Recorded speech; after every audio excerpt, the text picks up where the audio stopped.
재물을 보고 투자를 하셔야지. 그지? 아니 아무리 테마주라 그래도.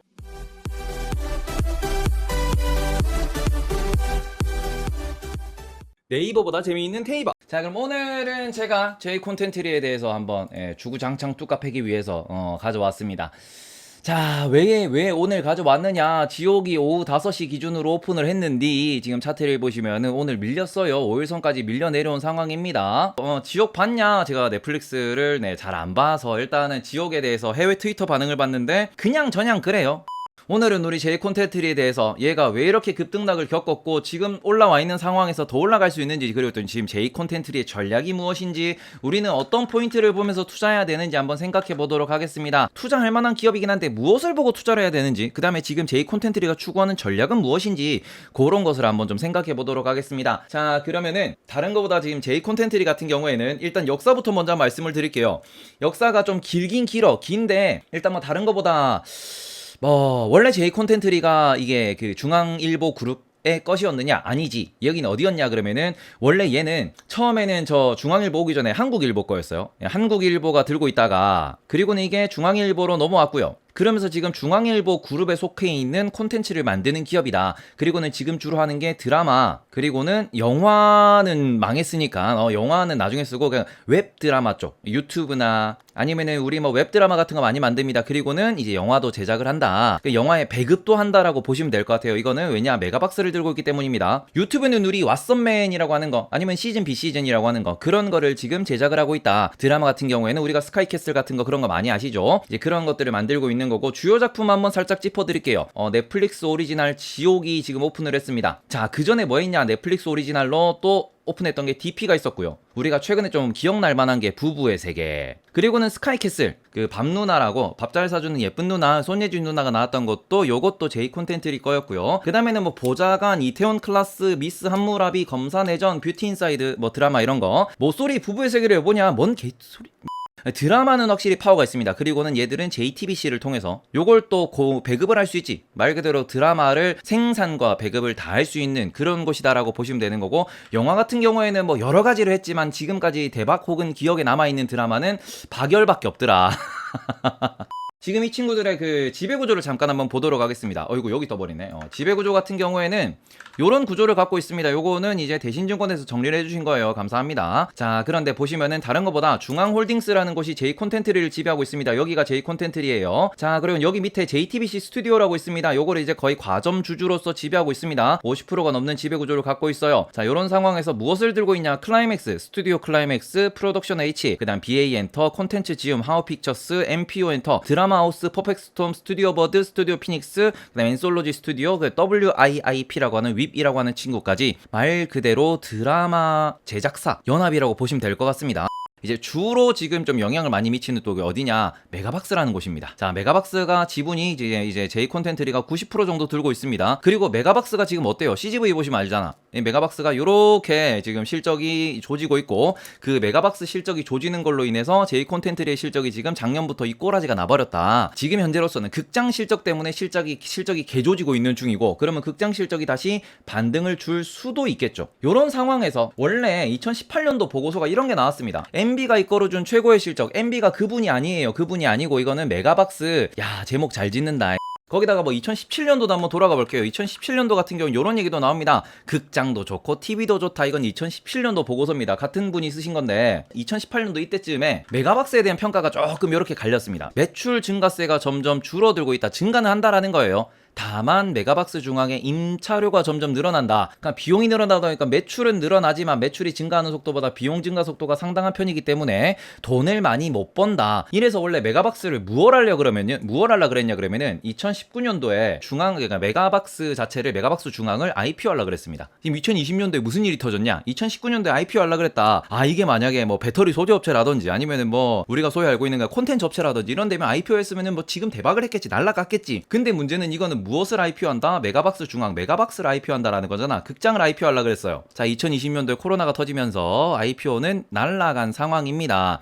자, 2009년부터 2018년까지 한국 영화산업 매출 추이인데 문제는 무엇이 증가를 안 하느냐 그러면은 극장 매출이 증가 속도가 예전에는 요렇게 가팔랐습니다. 근데 문제는 2014년부터 극장 매출 자체가 누웠죠. 말 그대로 우리가 지금 극장이라고 하는 그 시스템 자체가 언제부터 이미 2010년대 중반부터 극장, 영화관 매출은 줄어든다라는 거예요. 우리가 이제 다시 보기, 유튜브, OTT 이런 게 성장하면서 실제로 얘네들도 매출이 많이 줄어들고 있었다라는 거예요. 물론 이게 매출은 꾸준히 증가했고 영화를 방문하는 방문객 수는 꾸준히 증가합니다. 요때는 떨어지다가 요때부터 무엇이 시작이 됐어? 요거는 뭐 썰이긴 한데 요때부터 시작된 것 중에 하나가 그거지. MCU.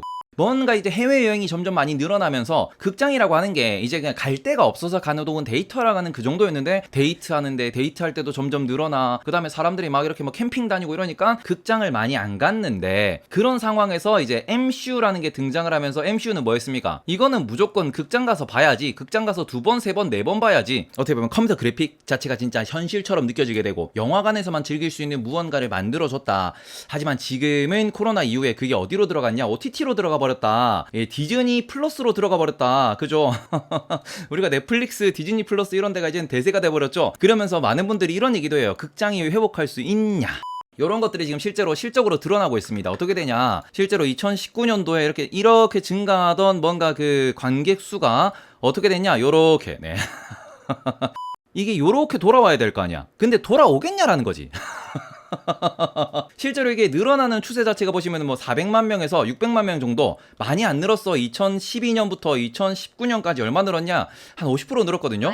더 늘어나느냐도 문제고 요게 각도가 요렇게 갈 수도 있는 건데 다시 요게 끌어당겨 올려 지나는 거지. 왜냐면 이걸 유튜브로 보고 무언가 극장이라는 거를 대체할 만한 집에 홈시어터 시스템 이런 것들이 작년에 갖춰진 것도 많고 대형 텔레비전 이런 것도 매출이 많이 나왔죠. 앞으로 영화관 관객 수가 다시 이렇게 뭐 300만 400만 요렇게 떨어지면 어떡할래? 그럼 이거는 매출 자체가 보장이 안 되는 거죠. 산업 자체가 거대한 변화를 맞이해야 된다. 영화만 상영하는 게 아니고 뭐 다른 것도 상영을 한다든지 축구 경기를 상영을 한다든지 아니 축구 경기를 그만한 데서 보면 얼마나 재밌게요. 그래서 뭔가 다변화를 꾀해야 된다. 요런 얘기도 나오고 있는 상황입니다. 이런 성장성을 보여주니까 이렇게 갈 것이다라고 하고 요걸 믿고 IPO를 준비를 했는데 이 코로나 때문에 확 떨어져 버리니까 그래서 지금 IPO에 이게 뭔가 좀 실패한 상황. IPO를 전제 조건으로 외부 투자를 받았었어요. 재무적 투자자라고 부르는 FI 형들이 갖고 있던 지분을 중앙일보가 그러니까 J콘텐트리가 싹 다 인수를 했습니다. 그러면서 이제 지분이 90% 가까이 이렇게 올라온 상황이고 어떻게 보면 J콘텐트리 재무가 이렇게 좋아진 이유가 그런 것 때문이라고 보셔야 될 것 같아요. 지금 작년 같은 경우에는 매출이 뭐 때문에 줄었다? 이제 메가박스 매출 때문에 많이 줄었다라는 거고요. 올해도 메가박스 매출이 올라오지 않았는데 올해 같은 경우에는 드라마 판권 때문에 많이 올라왔어요. 지금 실제로 매출 자체가. 자, 그럼 우리가 J콘텐트리를 무엇을 보고 투자하시면 되느냐? 가장 중요한 거, 가장 이제 매출에 영향을 많이 미치는 거는 메가박스였습니다. 실제로 이제 J콘텐트리 우리는 드라마 때문에 투자를 하는데 요거 두 개를 합산해서 계산을 하셔야 한다. 우리가 넷플릭스에서 실제로 일단 지옥이 열렸다라는 거는 제가 이건 한번 말씀드렸어요. 요 보고서 보신 분들도 계실 수 있는데 자, J콘텐트리 지옥 문이 열린다.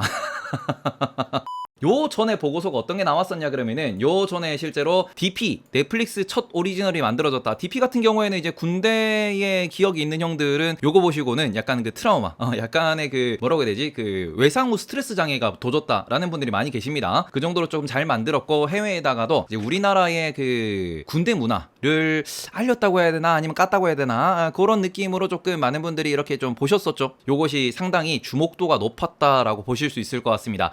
중간에 이런 보고서도 한번 나왔습니다. 어떤 게 나왔냐 그러면은 J콘텐트리 자체가 지금 최근에 매출이 잘 나오는 이유, 실적이 좋은 이유, 지금 생각보다 실적은 좋은 편이거든요. 아이치라는 곳이 또 존재합니다. 중국의 넷플릭스예요. 아이치. 드라마와 영화 두 가지로 조금 본인들의 수익 모델이 조금 단순화시켜서 생각할 수 있는데 영화 같은 경우에는 지금 영화는 제작은 물 건너 간 것 같고 영화는 메가박스라는 게 존재를 하고요. 그리고는 드라마 같은 경우에는 본인들이 직접 제작을 하고요. 요것에 대해서 방영을 하고요. 요것에 대해서 IP 판매를 하고요. 그리고는 넷플릭스 오리지널로부터 실제로 투자금, 그러니까 말 그대로 제작비를 많이 받아가지고 이제 제작비 걱정 없이 만들어서 넷플릭스에 납품도 하고 있습니다. J콘텐트리라고 하는 그 기업의 가장 핵심적인, 지금 메가박스는 어떻게 보면은 IPO를 준비하고 있는 과정이고 재무를 악화시키는 원인은 되어 있습니다. 다만 이거는 이제 내년 내후년도를 보시면서 뭔가 기대감이라는 게 존재하겠죠. 위드 코로나로 이제 좀 보셔야 될 것 같고, 드라마 같은 경우에는 제작부터 방영, IP 판매 이런 걸 많이 하고 있고, 올해 일단은 2021년도에 드라마를 더 강화하기 위해서 어떤 일을 했냐, 실제로 지금 스튜디오 인수를 엄청나게 하고 있어요. 2021년만 하더라도 스튜디오 M&A를 이미 4군데를 했다라는 거, 지금 클라이맥스, 프로덕션 H, 콘텐츠 지음 요런 것도 인수를 했고요. 그럼 WIIP라고 하는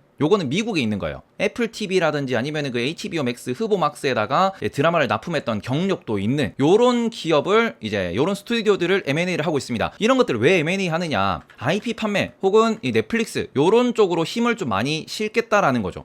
원래는 본인들이 국내 시장용으로 제작을 많이 했었습니다. 요 제작한 거를 뭐합니까? 일단은 한번 방영을 해요. 어디를 통해서? JTBC를 통해서. 그 방영했던 거를 해외에다가 판매하는 거지. 어디? 해외 OTT에다가. 해외 유통권 같은 거를 로열티 계약 혹은 이거를 한번 판권 계약을 해가지고 판매를 하는 겁니다. 몇백억을 받고 파는 거지. 요런 걸 통해 가지고 또다시 이제 수익이 창출된다라고 보실 수 있을 것 같아요. 디즈니와도 발빠른 협업을 하고 있다. 동시 방영을 하고 있고, 그 다음에는 구작도 판매하고 있다. 동시 방영 자체도 뭐냐 그러면은 넷플릭스만 우리가 결제를 해도 드라마를 바로바로 볼 수 있다. 이게 마찬가지로 디즈니 플러스를 결제하셔도 동시 방영으로 신작을 바로바로 확인할 수 있다는 것과 이전에 제공되었던, 이전에 보여줬던 그런 드라마들, 구작들을 다시 올려서 판매한다라는 거죠. 예, 디즈니 플러스에 어떤 거를 납품을 했다? 부부의 세계, 그 다음에는 스카이캐슬. 이제 드라마 자체가 워낙 잘 나갔던 거니까 요런 것들을 제이 콘텐트리 거를 디즈니가 사갔다 라는 거지. 자, 그러면서 디즈니 플러스에 벌써 몇 편? 14편의 구작을 판매했다라는 겁니다. 넷플릭스 오리지널이 2022년에 대여섯 편 정도를 선보일 것이다라는 겁니다. 자, 제이 콘텐트리는 내년에도 넷플릭스 오리지널이 꾸준히 나올 거다라는 거고요. 그래서 산하 스튜디오가 계속 늘어나고 있는 거고, 드라마를 제작을 넷플릭스 같은 경우에는 확실하게 돈을 받고 지금 제작을 할 수 있는 거지. 갑자기 지리산 한복판에 사람이 쓰러졌다 그러는데 잠깐만요, 나 네파 이거 옷 입어야 됩니다 하고는 옷장 문을 열고 네파를 팍 네파 보여주고 그러면서 올라가야 됩니다. 잠깐만요, 모자 써야 됩니다. 타 네파 이러고 난 뒤에 출발하는 게 아니다 이거지. 지금까지 드라마 제작비 보통 계약하는 거 보시면 50억에서 100억이면 초대박 드라마였어요. 근데 이게 얼마로 늘었다? 200억? 300억? 따블 나고 있는 거죠. 이거는 뭐 때문에? 넷플릭스 오리지널 효과죠. 돈이 얼마가 들든 상관없어. 대신에 전 세계한테 이걸 방영을 하면은 나는 이게 구독료로 몇 조가 들어오니까 전 세계에다 그냥 200억 300억 정도 드릴게, 드라마 만들어 봐봐. 아이고 할리우드 스타들 나와가지고 드라마 한번 찍으면 1000억 그냥 나가지. 자, 그런데 한국에서 만들면 200억이면 된다 이거죠. 해외에서 이제 그냥 우리가 방영하고 난 뒤에 후 판매하는 게 아니고 선 계약하고 그 판권 자체를 양도를 하는 요런 계약을 했다라는 거죠. 요게 어떻게 보면 넷플릭스 오리지널이었고요. 요것 때문에 말 많았지. 아니 뭐 200억 받고 1조를 벌게 해줬는데 우리나라가 벗는 돈은 없다. 왜? 판매자가 얼마를 받던 간에 돌아오는 게 없었다. 하지만 우리나라 콘텐츠가 옥겜이라는 거, 그게 워낙 이게 좀 대박을 내주고, 그 전에도 여러 개가 이제 대박을 좀 내주다 보니까 아니 뭐 2, 300억 들여가지고 1000억 넘게 벌고 이러면은 아무래도 만드는 사람 입장에서 힘이 빠지지. 그리는 그 사이를 누가 파고드냐? 디즈니 플러스, 애플 TV 요런 데가 파고들 수 있다. 왜? 너네한테 로열티를 드릴게. 그러니까 넷플릭스도 이제는 무엇을 줄 수 있다? 로열티를 줄 수 있다라는 거죠. 왜냐면 우리나라가 확실히 스튜디오들을 많이 인수를 하고 드라마를 만드는 능력을 입증하니까. 그런 과정에서 지금 제이 콘텐트리가 취하고 있는 전략은 M&A 자체를 여기에 엄청나게 영향을 좀 힘을 쏟고 있다는 거지. 어디? 스튜디오 확보에다가. 제이 콘텐트리에 투자를 할 때는 원래는 메가박스가 실적을 많이 흔들었습니다. 근데 지금은 어디로 영향을 좀 더, 완전히 이제 기업이 변신하고 있는 거지. 메가박스를 보지 말라. 실제로 드라마 쪽에다가 우리나라 빅2라고 부르는 친구가 제이 콘텐트리와 스튜디오 드래곤입니다. 내년에도 한 4편, 5편 이 정도가 넷플릭스 오리지널로 계속 나올 거, 분기별로 하나씩 나올 거고, 이제 아이치라든지 애플 TV라든지 아니면 HBO Max라든지 아니면 지금 뭐 디즈니 플러스 같은 애들이 우리나라에 들어오면서 아시아에 진출하면서 그런 데다가 구작 판매도 발생한다. 구작도 한번 판매하면 몇백억씩 들어오죠. 그런 관점에서 우리나라 콘텐츠 기업들 여기 투자하는 아이디어가 바뀐다. 일단은 그럼 우리가 재무를 좀 더 까봐야지. 재무가 조금 걱정되는 게 하나 있어요. 2020년도 제이 콘텐트리 자체의 그냥 독립된 재무제표입니다. 지금 보셨을 때 딱 하나 걸리는 게 뭐냐 그러면은 작년 기준으로 이게 2019년이고요. 2020년인데요. 요게 부채 총계입니다. 부채 총계가 1,700억으로 많이 늘었어요. 얼마에서? 500억에서. 일단 차입금이 많이 늘어났어요. 돈을 대출을 많이 했다라는 겁니다. 지금 이게 그 연결 재무 상태로 놓고 보셔도 얘가 지금 단기 차입금이 어마어마하게 늘었습니다. 얼마? 1,300억에서 4,200억까지 늘었고요. 그리고는 부채 총계가 얼마? 연결 재무입니다. 부채 총계가 1조 2천억이에요. 얘가 지금 시가총액이 1조 2천억인데 얘가 지금 부채 총계가 얼마냐? 부채 총계가 1조 2천억이야. 500억에서 1,700억으로 늘었다. 많이 늘은 건 맞지만 이건 부담스럽진 않아. 왜냐면 시가총액 1조가 넘어간 회사니까. 메가박스를 포함하고 생각을 하니까 시가총액만큼 부채가 늘어났다라는 거죠. 그러니까 투자하실 때도 이건 분명히 알고 투자하셔야 됩니다. 빚이 진짜 많아요. 자, 그런 상황이고, 그 다음에는 또 한 가지 뭐 있냐, 재무제표를 놓고 볼게요. 얘가 지금 독립재무제표를 한번 보여드리겠습니다. 작년 기준입니다. 9억 정도, 2019년에 9억만 벌었습니다. 그리고는 얘가 얼마? 350억 손실이 났죠. 영업이익 기준으로 볼게요. 영업이익이 얘들은 15억 정도 났습니다. 작년에 영업이익 15억 났어. 근데 실제로 놓고 보시면은 얘가 작년에 영업이익이 얼마? 마이너스 568억이죠. 마이너스 568억. 그 본인들은 돈을 벌지만 그 밑에 산하 스튜디오들 혹은 메가박스 자체가 엄청난 마이너스를 기록을 했다라는 겁니다. 자, 요거 두 개만 차이 딱 놓고 보시면 얼마예요? 거의 600억 까먹은 거죠.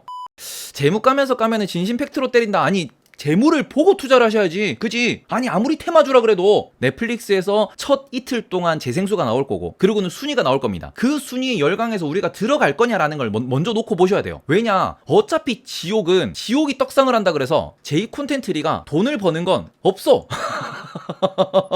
제이 콘텐츠리가 다음 작품도 잘 만들겠지라는 기대감으로 투자를 하셔야 되는 거지. 요거 때문에 제이 콘텐츠리가 지금 당장 뭐 매출이 좋아진다, 뭐가 좋아진다, 아니에요. 심리전입니다. 그 정도 관점으로 보셔야 되는 거고, 지금 투자하기 앞서가지고 재물을 딱 까놓고 봤을 때는 부채 보시면 1조 2천억 어마어마한 손실이 쌓이고 부채가 쌓여있는 기업이기 때문에 메가박스 IPO를 한다 그래요. 아마 IPO 할 때 구주 매출을 하겠죠. 구주 매출이라는 건 제이 콘텐츠리가 들고 있는 주식을 시장에 파는 거예요. 신주를 찍어내는 게 아니고, 그런 방식으로 하면은 부채는 확 줄어들 거예요.